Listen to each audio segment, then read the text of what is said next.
Was Tasha's good luck just a coincidence? Or was she unknowingly wielding a power of intention that not only brought the sexy plumber to her door, but also summoned the malevolent forces meant for Connie? Thump in the night. The doorbell interrupted Tasha's nighttime cup of tea. She didn't mind at all. She stood up and smiled as the ends of her white satin robe fluttered against the tops of her thighs. She closed the robe over her matching lace teddy. "Coming," Tasha called as she walked toward the door. She stopped, straightened her teddy and robe, took a deep breath to jut out her breasts, then opened the door. A white woman stood on the porch. She almost looked like a Super Mario cosplayer, but much sexier than anyone Tasha had seen riding on the metro to the pop culture cons downtown. Her ample hips and waist were held tightly by denim overalls, and a red t-shirt was kind enough to be a V-neck with a wonderful view. The woman's blonde hair hung over her shoulder in a braid, and she sported a red baseball cap. Even under the shadow of the brim, though, Tasha could see a faint flush on her cheekbones and a twinkle in her eye. "Late night plumbing," the woman said as she held up a bag. "Tasha?" "Yes," Tasha said as she stood to the side. "Come on in." The woman walked in, and Tasha closed the door behind her. Tasha saw the woman taking in Tasha's form from her bare legs to her exposed neckline. The outfit she'd chosen was doing its job. Tasha smiled to herself. She'd set her mind to something, and it was going to bring good luck. It was a talent she'd long had, and while everything didn't always work out the way she planned or even wanted, it always seemed to work out in her favor. Tasha's friend once said it was a shame she wasn't a witch, for she was already a master at setting her intentions. "Spells are visualizations made real," she told her. "You've got a gift to make your visualizations manifest into reality. Use it." That night, though, Tasha was only interested in some sex magic. "So, what's the problem?" the beautiful plumber asked as she set down her bag. "Well, it's my pipes," Tasha replied. She leaned softly against the wall. "They need a good scrub. From the sound of it on the phone, it sounded like you needed some tightening. You got a running toilet, right? I'd rather be loosened up." The plumber raised her eyebrow. "Ma'am, call me Tasha. What should I call you?" "Connie." "Well, Connie, I like maintenance workers, and I love plumbers. Look, I don't know if you meant to call one of those cleaning services with code words and stuff, but I'm an actual plumber, despite what people might think about a woman doing the job." Tasha lost her smile. Maybe her luck that night wasn't as palpable as it'd been in the past. She sighed, then said, "I know you're an actual plumber. I do have a running toilet." Connie's expression softened. Tasha added, "But, well, I do really love plumbers, and was hoping to have a little fun tonight. I figured I'd shoot my shot with whoever came to the door." I had a good cover story for the lingerie if I wasn't interested, but I can assure you, Connie, that I'm interested. Tasha sauntered over to Connie, who stayed still and kept her eyes on various places on Tasha's form. When she was close enough to touch, and just far enough away to keep her body from brushing against Connie, Tasha said, "But only if you're interested as well." Tasha let her fingers flit onto the left strap of Connie's overalls. Connie looked at her bag on the floor, then back at Tasha. She smiled. "Well, you're my last customer tonight," Connie said, "so I can do some good, thorough work on those pipes for you." Tasha grinned and slowly removed Connie's cap. "Glad to hear it." A metal clanging sound burst through the hallway.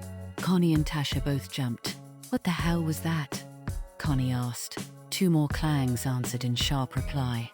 "I don't know," Tasha replied. The loudest clang yet burst behind the wall against Tasha's back. She screamed and jumped against Connie, who held her tight as they both moved back. Connie looked at Tasha. "I thought the problem was with your toilet. It's an old row house, and sometimes the pipes clang when the heat comes on, but it's July, it's definitely not cold enough for that." "Good thing, or you'd probably be freezing in this," Connie said with a sly smile as she touched the end of Tasha's nightgown. Tasha's skin warmed. The hallway was silent around them, and Tasha's attention could now return to what Connie was actually here for. She snaked her arms around Connie's neck. A series of clangs started behind every wall. Their shouts sounded and echoed all around Tasha and Connie. "Jesus!" Tasha yelled, as both she and Connie released each other to plug their ears. "I swear to God, this has never happened before." "What?" Connie asked. "It's never happened before. It's coming from the floor." "No, it's..." The clanging ceased, and Tasha's shout of, "Never happened before," rang in the suddenly silent hallway. "But whatever the fuck it is, I'm getting sick of it. I mean, I can take a look for you if you want," Connie said. She grinned. "I did originally come here to do plumbing, after all." Tasha chuckled, but before she could politely turn down Connie's offer, a quieter noise began to tremble from the floor. Tasha and Connie looked in the noise's direction. Connie's bag sat on the floor, untouched since Connie and Tasha had noticed each other. It now trembled in rhythm, with the noise growing louder with each passing second. "What do you have in there?" Tasha asked. "Plumbing equipment," Connie said, though her voice shook as she spoke. "Wrenches, a plunger, and drape." The bag burst open. The shaking noise became a pronounced rattle as several scaly heads shot up, fangs glistening in the glow of the streetlights coming from outside. "Snakes," Connie finished, but Tasha was already running down the hallway. Connie followed. Behind her, both running as fast as they could. The rattling and hissing grew louder. Tasha didn't dare look behind her, afraid that one glimpse slowing her down was all the snakes needed to overtake her. "In here," Tasha yelled when she approached a bathroom with an open door. She grabbed Connie's hand and flung her inside, then turned to shut the door. Before she slammed it shut, she saw what looked like a tidal wave of tongues and fangs lunging towards them both. They slammed against the door, and Tasha heard them hiss along the floor. Tongues and noses flicked at them from underneath the door. Tasha grabbed a towel and shoved it against the crack, then rolled her standing cart full of makeup in front of the towel. Tasha whirled around to face Connie. "Did you bring fucking snakes into my house?" "No." "What the fuck were they doing in your bag?" "I don't know. I swear they weren't in there when I came in." "Were they in your van?" "I'd fucking notice if there was a horde of rattlesnakes in my van." "Well, you obviously didn't notice until they started slithering around in my hallway." "They weren't in there before." "I don't know where they came from, but I didn't bring them in." Tasha closed her eyes and pinched the bridge of her nose, taking 2 deep breaths. She opened her eyes and saw Connie looking defensive, but also trembling with fear. "I'm sorry I yelled at you," Tasha said. Connie calmed a little. "Thanks, but don't worry about it," she said. "I'd be cussing a lot more if that happened in my house." The hissing and rattling continued outside of the bathroom door, but began to quiet down. "Should I call an exterminator or animal control or something?" Tasha asked. Connie arched an eyebrow. "You want a threesome now?" Tasha chuckled. "I don't have my phone in here anyway." The snake's din became as quiet as a whisper, then disappeared altogether. "You think they scurried off?" Connie asked. "I'm not sure I want to check," Tasha said as she cast a wary glance at the towel on the floor. The sound of water running filled the bathroom. "Oh shit," Connie exclaimed. "Is one of them back?" "No, that's the toilet." Tasha had grown so used to it that she barely noticed it once the hissing had stopped. Her eyes widened as Connie walked over to the toilet. "Are you seriously going to check on it?" "Well, we're stuck in here until one of us is brave enough to check the door. May as well take a look at what you called me here for." She lifted the toilet cover. "Shit!" Connie yelped in time with the porcelain smacking down with a loud clang. "What happened?" Tasha said as she walked towards Connie. She silently checked the toilet lid for cracks. Beautiful or no, if Connie broke her toilet, she'd be calling off any sex that could potentially still happen. "Don't touch it!" "Why not?" Tasha's hands were already on the lid. She began to lift it, when smoky tendrils wrapped around the edges and pulled the lid shut. "Jesus," Tasha yelled. "I told you, what the fuck?" "I don't know. Will you both shut up?" Tasha and Connie stared in horror at the toilet, where a raspy voice sounded behind the crescendoing hiss of the toilet water running through Tasha's broken pump. The toilet lid started to shake as the water's hiss became the sound of boiling. Cracks began to spider across the top. Tasha pulled Connie back by the overalls and they moved as far away as they could, stopping before they tripped into the bathtub. There was no explosion of porcelain shrapnel. Brackish water seeped through the cracks and began to dissolve the toilet lid. What were wisps of smoke before now looked like mildewed fingers crawling over the top of the toilet. Two wet, blinking eyes stared at them. "Either shut the fuck up," the hideous creatures snarled, "or get the fuck out." The ghost's exclamation ended with a long, windy roar that emitted an army of silverfish. They crawled over the walls and pooled into the sink. Connie screamed, but Tasha was too busy to scream. She rushed to the door and shoved her makeup cart aside. "But the snakes," Connie said. "I'll risk them over fucking silver fish." Tasha kicked the towel aside and opened the door. The snakes were thankfully gone. She ran out of the bathroom, Connie behind her. Tasha didn't look back though, until they both made it into the kitchen. Tasha hopped onto her table and Connie joined her, sitting cross-legged. The kitchen stayed quiet. No snakes nor silverfish appeared. Tasha and Connie sat side by side, catching their breath. After a few moments, they looked at each other. "So," Tasha began. Connie gave an emphatic shrug. "What the fuck, right?" Tasha smiled. "I swear, this has never happened in this house before. I've lived here for a year. Other than some old house sounds, I've heard nothing. I bet these old houses have all kinds of shit creeping in the walls and bumping in the night." Connie wiggled her fingers like she was telling a ghost story, and Tasha chuckled. "I was working at a house earlier today that I swear was secretly haunted. Old vines, cracks in the walls, creaky pipes, the works. But even if the house wasn't haunted, the woman who owned it was a complete witch. She kept sneering over my shoulder, complaining about how she wished Plumber would show up. What a bitch.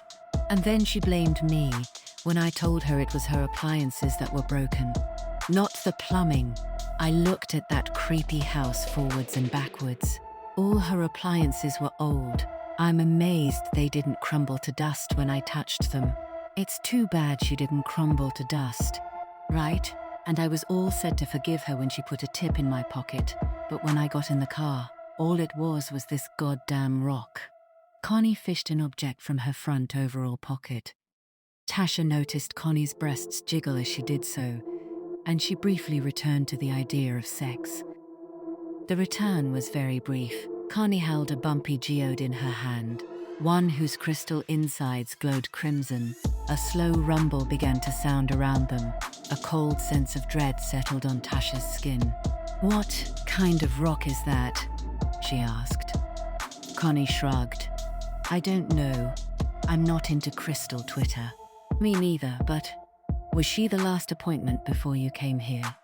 Connie's brow furrowed, and then her eyebrows raised in understanding.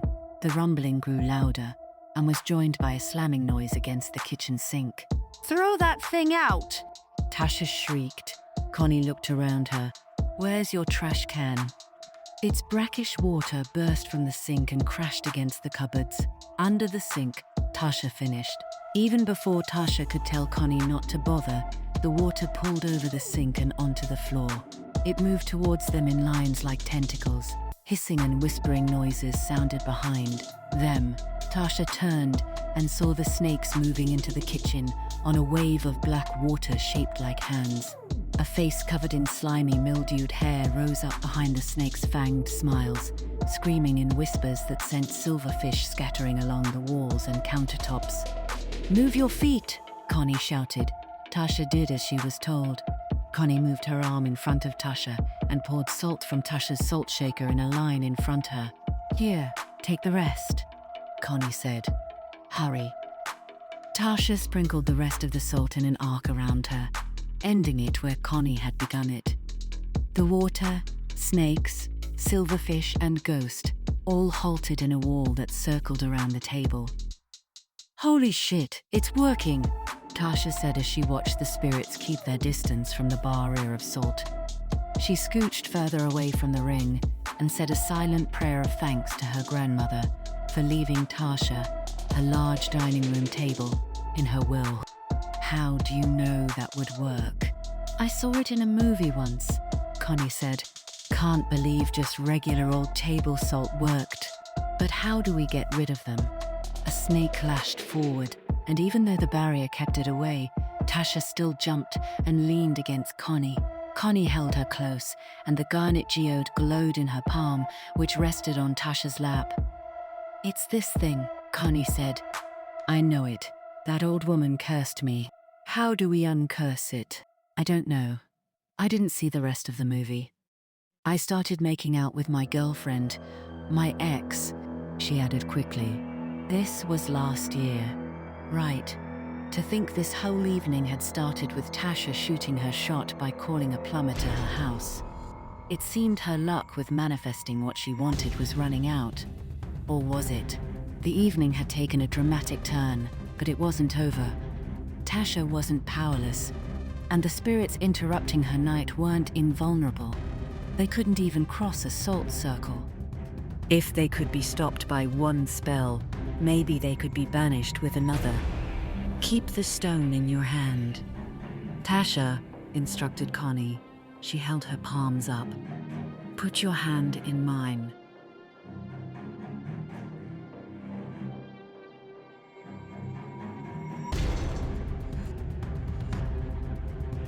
"What you doing?" Connie asked. "I'm gonna do my best. Close your eyes and concentrate on my voice." Connie closed them, and Tasha joined her. She thought of words to say. She wasn't sure if they would work, but she had to take a chance. "Spirits in this rock, you are unwelcome in this house. You were sent without Connie's consent to cause trouble wherever she went. You are no longer attached to your owner or the rock you came in on." Melba! What? The woman's name was Melba, like the toast.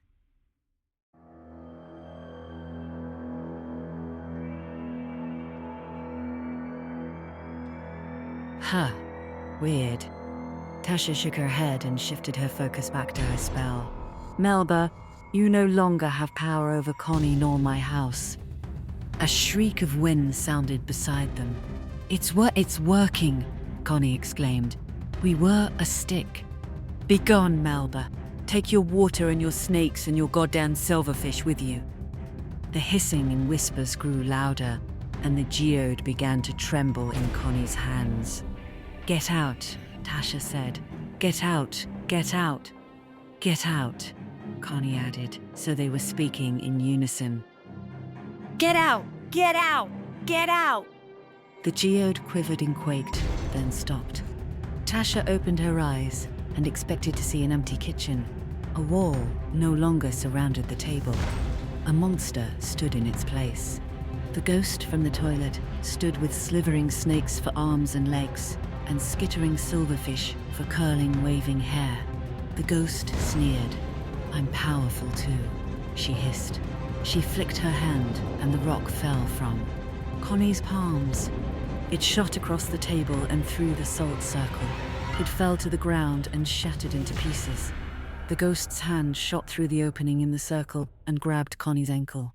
Connie shrieked as Tasha grabbed her hands. It was no use. Their hands broke apart, and the ghost pulled Connie from the table. "Melba's home is in ruins because of your lousy service." The ghost screamed.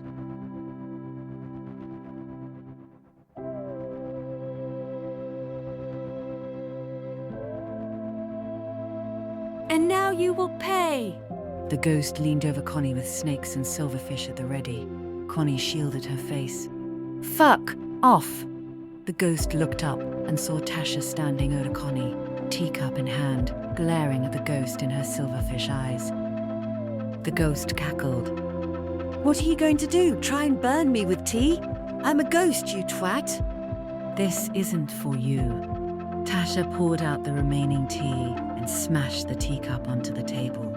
She took a shard, jabbed it into her thumb, and drew a streak of blood over Connie's forehead. And neither is Connie. She's working at my house now. Her job with you and Melba is over. The ghost shivered, her hands and form hovering over Connie, but not touching her. "Be gone," Tasha said, brandishing the bloody shard in the ghost's direction. "This is my house." She drew more streaks with her blood on the floor. "And you are not welcome."